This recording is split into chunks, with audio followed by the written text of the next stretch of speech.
Hello dear student and today is 3 August और आज है आपका लेक्चर सेकंड शुभारंभ बैच का। हमारा जो आज का जो लेक्चर है उसमें हम डिस्कस करेंगे जो लास्ट लेसन है उसकी जो समरी है, कंक्लूज़न, जो स्टोरी के जो मेन कैरेक्टर्स हैं,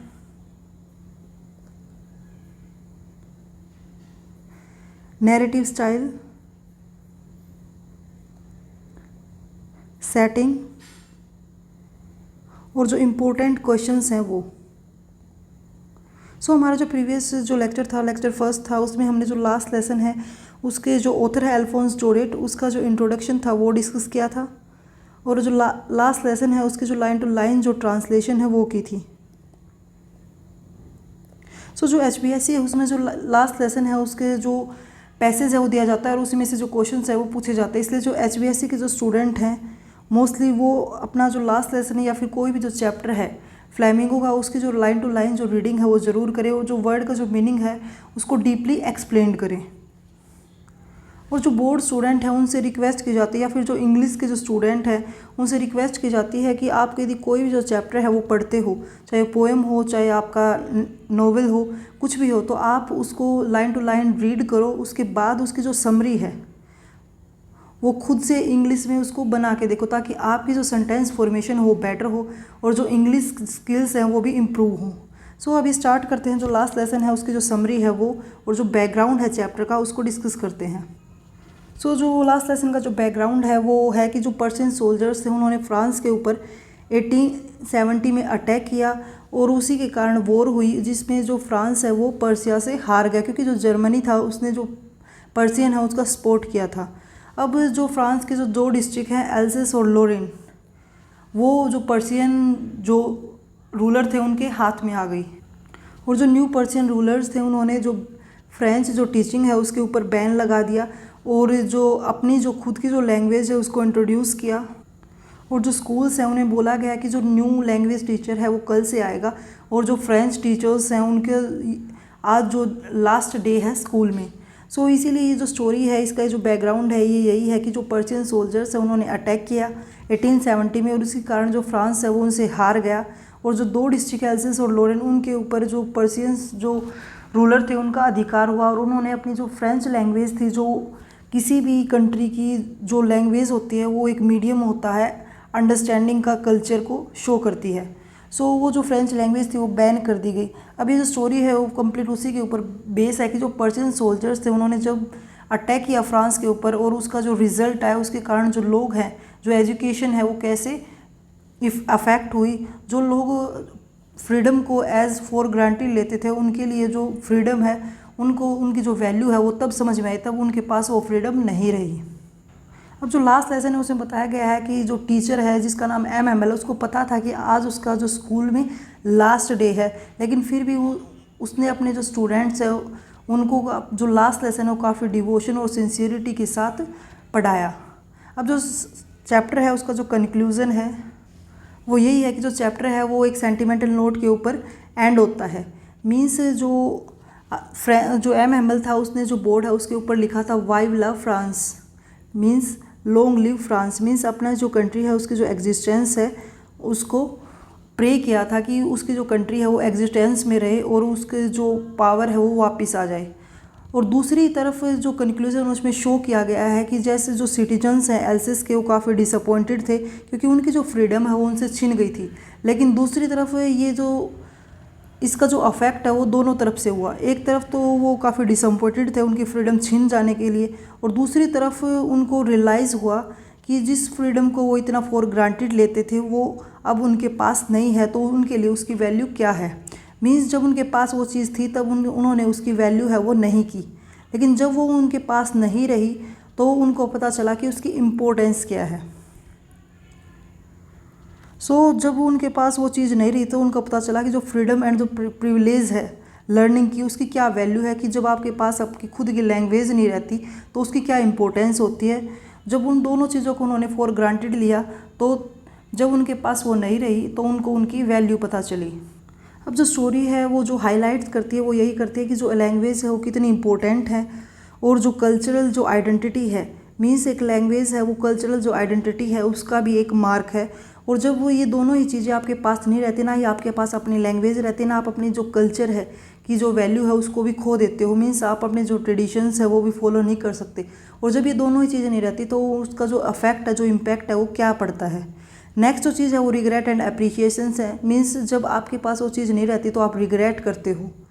नेक्स्ट पैट्रियोटिज्म, जब जो एम हैमल है उसने जो बोर्ड है उसके ऊपर लिखा वाइव लव फ्रांस, वो वहाँ पर एक जो नोट शो हो रहा था वो था कि उसके अंदर एक पैट्रियोटिज्म की जो फीलिंग है वो उसके अंदर है। और दूसरी तरफ जब उसने अपनी जो लैंग्वेज है उसको मोस्ट ब्यूटीफुल और मोस्ट लॉजिकल लैंग्वेज कहा, तब ये शो होता है कि वो अपनी कंट्री से और अपनी जो लैंग्वेज है उससे कितना अटैच है। अब जो लास्ट लेसन है उसकी जो सेटिंग है, मीन्स जो स्टोरी है वो सेट की गई है जो एल्जस और लोरेन 2 डिस्ट्रिक्ट है फ्रांस की, वहाँ पर। मीन्स पूरी जो स्टोरी है वो वहीं पे सेट की गई है, जो 2 डिस्ट्रिक्ट है फ्रांस एंड लोरेन। अब जो मेन कैरेक्टर हैं चैप्टर के, वो आपके दो मेन कैरेक्टर हैं जिसके ऊपर पूरी जो स्टोरी है वो बेस है। फर्स्ट आपका फ्रेंच है जो कि एक लिटिल स्कूल बॉय है। फ्रेंच है वो एक लिटिल फ्रेंच स्कूल बॉय है और एम हैमल है वो उसका टीचर है। सो ये 2 मेन कैरेक्टर हैं जो पूरी स्टोरी को कंप्लीट करते हैं। सो अब डिस्कस करते हैं जो ये 2 मेन कैरेक्टर हैं इनका कैरेक्टर स्केच। और जो HBSC के स्टूडेंट हैं वो मोस्टली ये जो 2 कैरेक्टर हैं इनको प्लीज़ रिवाइज़ करें, क्योंकि जो HBSC है उसी में इस चैप्टर से लॉन्ग क्वेश्चन दिए जाते हैं। CBSE में इस चैप्टर से आपके जो क्वेश्चन आते हैं वो शॉर्ट आते हैं, लॉन्ग क्वेश्चन इस चैप्टर से आपके नहीं आते। लेकिन आप कैरेक्टर स्केच को आप ज़रूर रिवाइज़ करो, क्योंकि कैरेक्टर स्केच से ही जो क्वेश्चन है वो फॉर्म होते हैं।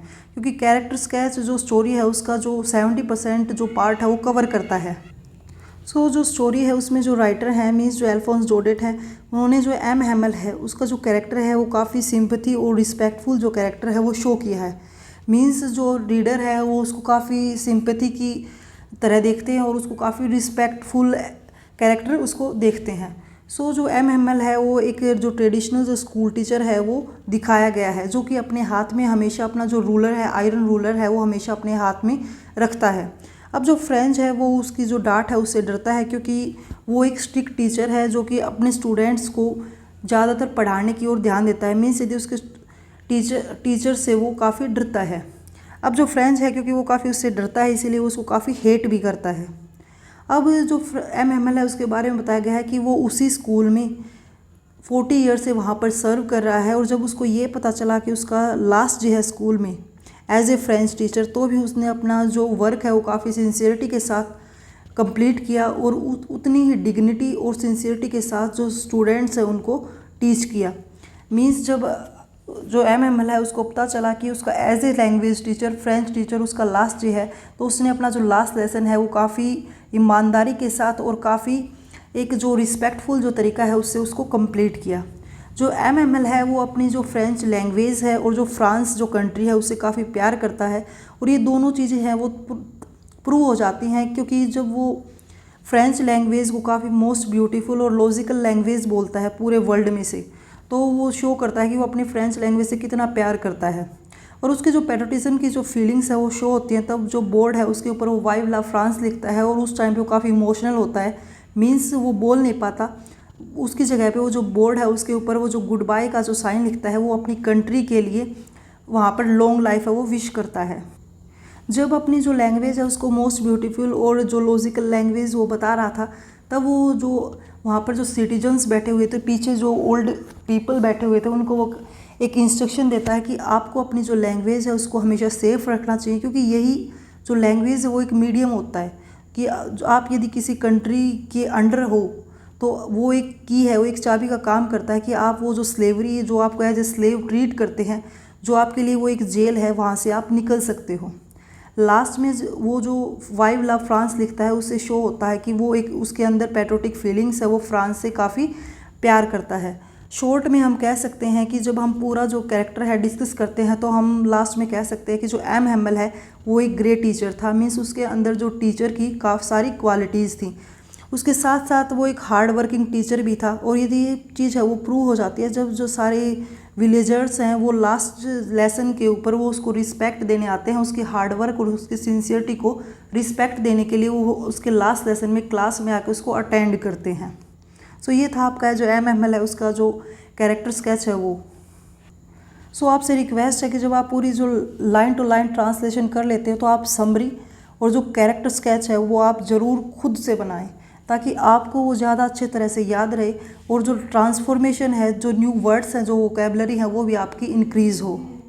सो अब जो नेक्स्ट कैरेक्टर स्केच है वो है फ्रेंच का, जो कि एम हेमल का एक स्टूडेंट है और नरेटर ऑफ द स्टोरी भी है। सो जो आपको पता है कि जो लास्ट लेसन है उसका जो नरेटर है वो फ्रेंच है, और ये जो स्टोरी है वो उसका जो नैरेटिव स्टाइल है वो मीन्स वो फर्स्ट पर्सन में पूरी जो स्टोरी है वो रिवील की गई है।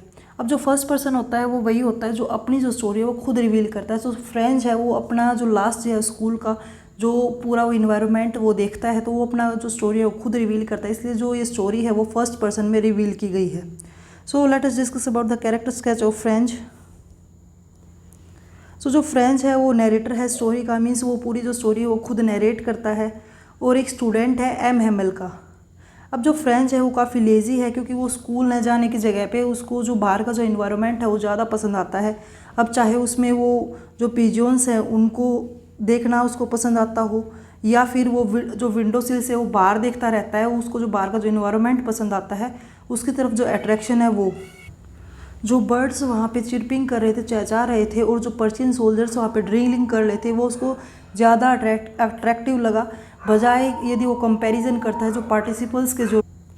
अब जो फ्रेंच है वो लेज़ी होने के साथ साथ सेंसिटिव भी है। अब वो सेंसिटिव या इमोशनल इसीलिए है क्योंकि तब उसको ये पता चलता है कि उसका लास्ट डे है स्कूल में, और उसको जो फ्रेंच जो लैंग्वेज है वो बैन कर दी गई, तो काफ़ी इमोशनल हो जाता है। तब उसको ये पता चलता है कि जो उसका जो टीचर है एम हेमल वो अब स्कूल में अब दोबारा नहीं दिखेगा, तो वो उस चीज़ को काफ़ी सेंसिटिवली रिएक्ट करता है, और वो सोचता है कि उसका जो टीचर है वो उसके लिए काफ़ी उसको इम्पोर्टेंट लगता है, और वो अब वो पढ़ने की जगह पे उसको खेलना ज़्यादा पसंद है। अब जो फ्रेंच है उसको जो फ्रेंच स्टडी करना बिल्कुल पसंद नहीं है, और इसी कारण वो अपना जो फ्रेंच टीचर है उससे भी हेट करता है, क्योंकि आपको जब कोई सब्जेक्ट पढ़ना पसंद नहीं होता तो आप उस चीज़ को करते नहीं, और करते नहीं तो टीचर आपकी पिटाई करता है, और इसीलिए अपना तो वो सब्जेक्ट अच्छे से पढ़ते हो और उसी कारण वो टीचर से आप काफ़ी थोड़े से डिटैच हो जाते हो। तो जो फ्रेंच है जब उसको पता चलता है कि उसका लास्ट लेसन है, क्योंकि जो पर्शियन जो रूलर्स हैं उन्होंने फ्रेंच लैंग्वेज बैन कर दी है, तो उसको लगता है कि अभी तो उसने वो जो लैंग्वेज है वो कम्प्लीटली सीखी भी नहीं थी, मीन्स अच्छी तरह से उसको लिखना भी नहीं सीखा था। लेकिन जैसे ही उसको ये चीज़ पता चलती है तो सडनली से उसका जो इंटरेस्ट है वो फ्रेंच लैंग्वेज में उसको लर्न करने में इंक्रीज़ हो जाता है। और जब एम हेमल उसको लास्ट लेसन पढ़ाता है तो वो सारी जो चीज़ें हैं उस दिन उसको आराम से समझ में आ जाती हैं, क्योंकि जब आप ये आपकी सब कुछ जो होता है वो आपकी थिंकिंग के ऊपर डिपेंड होता है। यदि आप अपने दिमाग में एक चीज़ रखते हो कि इस चीज़ में मेरे को इंटरेस्ट है, तो आपके लिए वो चीज़ ईजी होती है, मीन्स हार्ड नाम का आपके पास कोई वर्ड नहीं होता। लेकिन आपको वो चीज़ इंटरेस्टिंग नहीं लगती तो चाहे टीचर कितना ही बेस्ट हो, वो आपको वो चीज़ हमेशा हार्ड ही लगेगी। सो ऐसे ही फ्रेंच के साथ हुआ, जब उसको ऐसा लगा कि अब फ्रेंच लैंग्वेज का लास्ट डे है तो उसको वो लैंग्वेज है वो इंटरेस्टिंग लगी, और इसी कारण उसको आराम से समझ में आ गई। अब जैसे ही उसका अपनी लैंग्वेज के तरफ इंस्टेंट लाइकिंग हुआ, मीन्स अचानक से उसको पसंद आई, तो उसी कारण उसका जो टीचर है एम हेमल उसकी तरफ उसकी जो रिस्पेक्ट है वो, और जो सिंसियरिटी और जो उसकी हार्डवर्क है उसकी तरफ वो काफ़ी उसको पॉजिटिवली लेने लगा। मीन्स जैसे उसको वो समझ में आई वो चीज़, तो उसने उसको दो चीज़ें लगेगी, या तो फिर आज जो टीचर है उसने काफ़ी अच्छे से समझाया है, या फिर मेरे को अभी एहसास हुआ कि जो लैंग्वेज है उसकी इम्पोर्टेंस क्या है। इसी कारण उसने जो एम हेमल है उसको रिस्पेक्ट दी उसकी सिंसियरिटी के लिए और उसकी हार्डवर्क के लिए। उस दिन वो काफ़ी सैड फील कर रहा था, क्योंकि उसका जो टीचर है वो उससे डिपार्ट हो रहा था, अलग हो रहा था, और अब वो जो पार्टिसिपल्स के जो रूल है वो रिसाइट नहीं कर पाएगा। सो ये था आपका जो कैरेक्टर स्केच है फ्रेंच का। नेक्स्ट आते हैं आपके जो इम्पोर्टेंट जो क्वेश्चन आंसर हैं वो। जो HBSC स्टूडेंट है उनसे रिक्वेस्ट है कि लाइन टू लाइन ट्रांसलेशन ज़रूर करो, क्योंकि आपके जो पैसेज है वो दिए जाते हैं और उसी में से जो क्वेश्चन है वो पूछे जाते हैं। नेक्स्ट जो CBSE स्टूडेंट हैं वो इसमें से जो शॉर्ट क्वेश्चंस हैं वो प्रिपेयर करो, क्योंकि ये जो चैप्टर है इसमें से आपका लॉन्ग क्वेश्चन नहीं आता, ओनली शॉर्ट क्वेश्चन आते हैं। लेकिन जो CBSE है उसमें आपके जो लॉन्ग क्वेश्चन आते हैं उसमें आपका कैरेक्टर स्केच आता है, और जो कैरेक्टर स्केच है वो सिर्फ 2 आता है, जिसमें आपका MML है और फ्रेंच है। सो जो कैरेक्टर स्केच है वो मैंने आपका रिवाइज करवा दिया है। यदि आप चाहो तो ये जो कैरेक्टर स्केच है वो आप नोट डाउन अपने हिसाब से, अपने नोट्स के हिसाब से आप इसको जो मेन इंपॉर्टेंट जो वर्ड्स हैं उनको अंडरलाइन करके डाल सकते हो। सो ये हैं कुछ इंपॉर्टेंट क्वेश्चंस, इनमें आपका जो पूरा जो चैप्टर है वो कवर हो जाएगा। सो हो सके जितना हो सके ये जो क्वेश्चन आंसर हैं खुद राइट करके देखो, क्योंकि आपकी समरी है वो भी मैंने करा दी, आपकी लाइन टू लाइन ट्रांसलेशन है वो भी मैंने आपकी करा दी। यदि आप खुद कुछ नहीं करोगे और जो टीचर है उसने जैसा लिखा है वैसा आप याद करोगे तो हो सकता है आप पेपर में वो जो लाइनिंग है वो भूल जाओ और उसकी वजह से जो पूरा ही जो सेंटेंस का जो मीनिंग है वो भी चेंज कर दो। सो जो फर्स्ट क्वेश्चन है वो यही है, why did French not want to school that day, कि फ्रेंच उस दिन स्कूल क्यों नहीं जाना चाहता था। तो आपको रीज़न पता है कि उसको पार्टिसिपल्स के रूल याद नहीं थे और दूसरी जगह उसको स्टडी करना पसंद नहीं था, उसकी जगह पर उसको खेलना ज़्यादा पसंद था, जो कि हमने जो कैरेक्टर स्केच है उसमें ये चीज़ है वो नोटिस की। नेक्स्ट जो क्वेश्चन है वो आता है आपका कि जो एल्डर जो पीपल है वो पीछे जो बेंचेज है उनके ऊपर क्यों बैठे हुए थे, मीन्स जो लास्ट डे था स्कूल में उसके ऊपर जो विलेजर्स हैं वो क्यों बैठे हुए थे। तो जो MML का जो कैरेक्टर स्केच है उसमें हमने देखा कि वो जो MML है उसके रिस्पेक्ट पे करने आया था, उसकी सिंसियरिटी के लिए और हार्ड वर्क के लिए, और दूसरा उनको रिग्रेट था कि उन्होंने अपनी जो लैंग्वेज है उसको अच्छी तरह से क्यों नहीं सीखा या फिर उन्होंने पहले से वो स्कूल क्यों नहीं गए। नेक्स्ट जो क्वेश्चन है वो आपका आता है कि जो बुलेटिन बोर्ड है उसके ऊपर ऐसा क्या था कि उसने पूरा जो स्कूल है उसका जो इन्वायरमेंट है वही चेंज कर दिया। तो हमने जो समरी है उसमें डिस्कस किया कि जो पर्शियन जो पीपल थे उन्होंने 1870 में जो वॉर हुई और फ्रांस के ऊपर उन्होंने अपना अधिकार किया और उसी कारण उन्होंने जो फ्रेंच लैंग्वेज है उसको बैन कर दिया गया। इसीलिए जो ये लैंग्वेज है बैन कर दी गई, इसलिए जो पूरा जो स्कूल है वो काफ़ी सैड था कि उनसे उनकी जो लैंग्वेज है वो छीनी जा रही थी। नेक्स्ट जो क्वेश्चन आता है वो यही आता है कि what were the French feeling as he set out for school and why, कि जो फ्रेंच है वो स्कूल के लिए रेडी हुआ तो उसकी क्या फीलिंग्स थी और वो क्यों थी। सो जो फ्रेंच है वो जब स्कूल के लिए रेडी हुआ तो ये वही सेम क्वेश्चन इसी से आ जाता है। जो फ्रेंच है वो स्कूल नहीं जाना चाहता था क्योंकि वो स्कूल के लेट भी हो चुका था और उसको जो बाहर का जो इन्वायरमेंट है वो ज़्यादा पसंद आ रहा था। मीन्स जब वो कंपैरिजन करता है कि उसको रूल पार्टिसिपल्स के याद करने चाहिए या फिर जो बाहर जो इन्वायरमेंट है जिसमें जो बर्ड्स हैं वो चिरपिंग कर रहे हैं और जो पर्शियन सोल्जर्स हैं वो ड्रिलिंग कर रहे हैं, तो उसको जब कंपैरिजन किया तो उसको ये दोनों चीज़ें ज़्यादा पसंद आई और इसीलिए वो जो स्कूल है वो वहाँ पर नहीं जाना चाहता था। नेक्स्ट है we miss a thing when we are in fear of losing it. अब ये कंक्लूजन है, जो कंक्लूजन है चैप्टर उसमें लाइन दी गई है कि वी मिस अ थिंग, और वो मिस चीज़ कौन कौन सी चीज़ें हैं वो मिस की थी। The freedom of the privilege of learning their language both of which they had taken from granted. Means उन्होंने जो चीज़ें जो मिस की थी वो थी उनकी खुद की फ्रीडम और जो प्रिविलेज है लर्निंग का, मीन्स जब उन्होंने वैल्यू नहीं की और अब वो बैन हो चुकी है, तो ये जो चीज़ें हैं वो उन्होंने मिस की थी। सो जो क्वेश्चन है वो यही है कि we miss a thing when we are in fear of losing it. So ये जो क्वेश्चन था ये यही था, we miss a thing when we are in fear of losing it. Describe this statement with 2 examples the last lesson. अब जो ये 2 examples हैं उनमें आप देख सकते हो कि जो विलेजर्स थे वो काफ़ी सैड थे और दूसरी जो चीज़ है वो जो फ्रेंच है उसको रियलाइज़ हुआ कि जो फ्रेंच लैंग्वेज है वो उसके लिए कितनी इंपॉर्टेंट है। नेक्स्ट जो आता है question, how did MML say farewell to student and the village elders. ये हमने डिस्कस किया कि लास्ट में जो ब्लैक बोर्ड है उसके ऊपर जो MML है उसने जो अपनी जो कंट्री है उसके लिए लॉन्ग लाइफ विश की और जो 3 वर्ड्स लिखे वाइव लव फ्रांस, जिसका मतलब है लॉन्ग लिव फ्रांस। तो उसने अपने हाथ से उनको हैंड से उनको इशारा किया कि जो गुड बाय है उसका इशारा किया, means you can leave the class is dismissed. अब जो नेक्स्ट जो क्वेश्चन आता है, what is the background of the story the last lesson. ये जो क्वेश्चन है ये हमने जो समरी है उसमें डिस्कस किया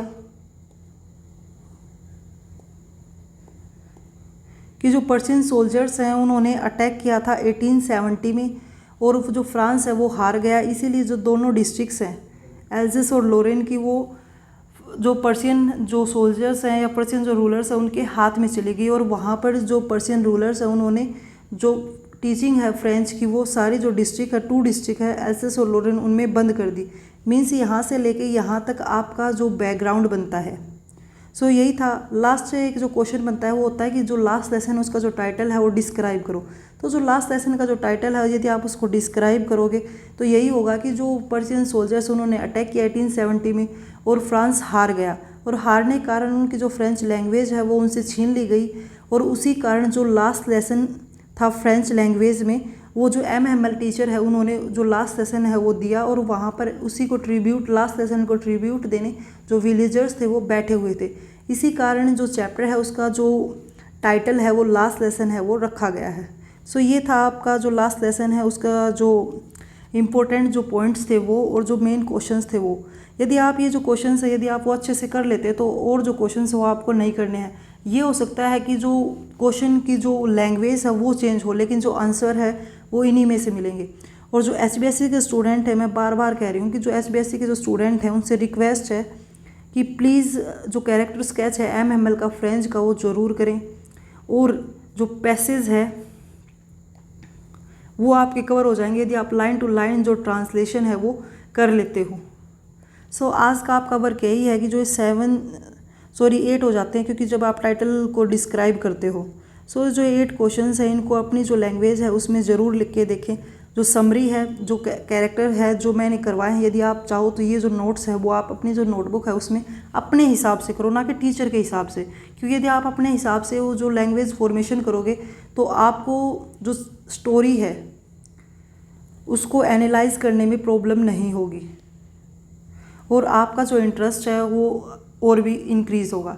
so this was the complete chapter, the last lesson. यदि आप चाहते हो कि ये जो इनकी जो लैंग्वेज है वो मैं आपको लाइन टू लाइन आंसर है वो करवाऊँ, तो you can comment in the comment box. Thank you very much, have a nice day. Please subscribe the channel and like the video. Thank you very much again.